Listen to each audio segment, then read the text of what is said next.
ঈদের ছুটি শেষ, ফিরতে হবে কর্মস্থলে। তাই তো নারীর টান বুকে চেপে কুষ্টিয়ার কুমারখালী থেকে রাজধানীতে ফিরছিলেন বাসে।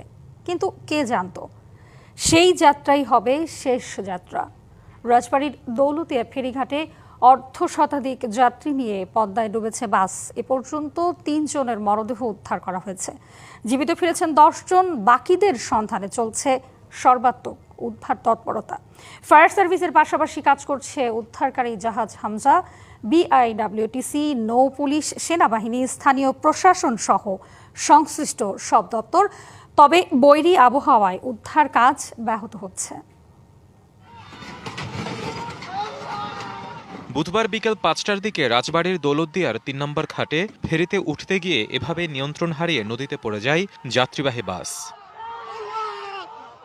কুষ্টিয়ার কুমারখালী থেকে দুপুর ২:৩০টার দিকে ছেড়ে আসা সৌহার্দ্য পরিবহনের ঢাকাগামী বাসটিতে যাত্রী ছিলেন অর্ধশতাধিক।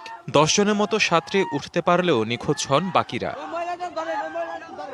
উদ্ধার অভিযান চালাচ্ছে ফায়ার সার্ভিসের ডুবুরি দল। ঢাকা সদর দপ্তর ও ফরিদপুর থেকেও যোগ দিয়েছে ২টি দল। এছাড়া কাজ করছে উদ্ধারকারী জাহাজ হামজা।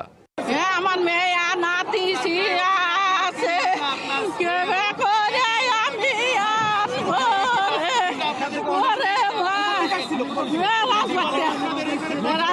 আছে, এখানে প্রশাসনের গাফলতি আছে কিছু। এখানে হামজা থাকে ২ নম্বর ফেরিঘাটে, ঠিক আছে?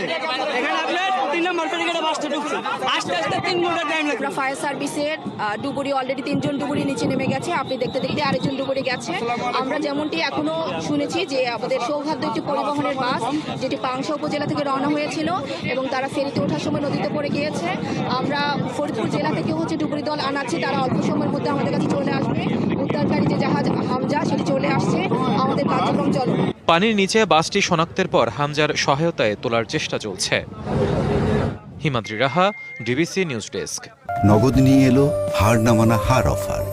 সর্বনিম্ন ১০,০০০ টাকা রেমিটেন্স নগদে পাঠালে থাকছে স্বর্ণের হার জেতার সুযোগ।